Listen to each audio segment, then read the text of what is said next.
9 пациенти имале непотребни операции или интервенции на срце. Од вкупно 13 кои беа дел од истрагата на странската комисија, само 4 случаи имале оправдано за кардиолошка или кардиохируршка интервенција. Овие наоди според министерот за здравство се сериозни, но не треба да се користат за нарушување на угледот на целата лекарска професија. Во однос на овие случаи, комисијата оценува дека, цитирам, одредени аспекти од третманот и водењето на пациентите биле под очекуваните професионални стандарди и можеби неповолно влијаел врз клиничкиот ишод врз нив. Во сите болници, значи и во приватните и во државните. Кај се најголемите пропусти кај овие? Во сите три установи имаме пропуст за еден пациент без име и презиме. Во 2018 бил третиран со пейсмекер во една институција, во 2024 во друга институција коронографија е направена, во трета институција во 24 опериран и во четврта институција коронографија е направена на истиот пациент.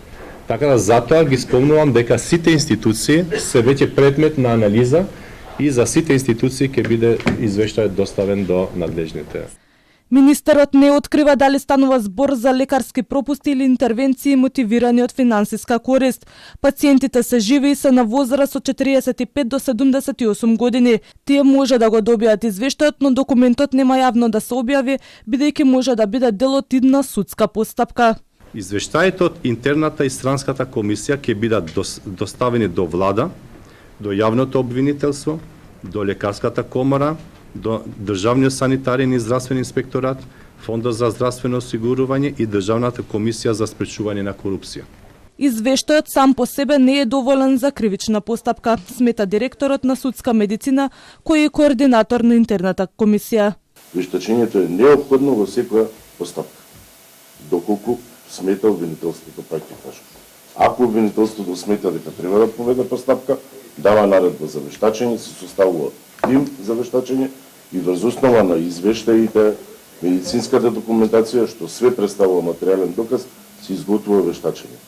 Документите кои што излегуваат од Министерството за здравство или пак од Лекарска комора или од ДСЗИ, кои што се еден вид стручен надзор, немаат тежина на вештачење.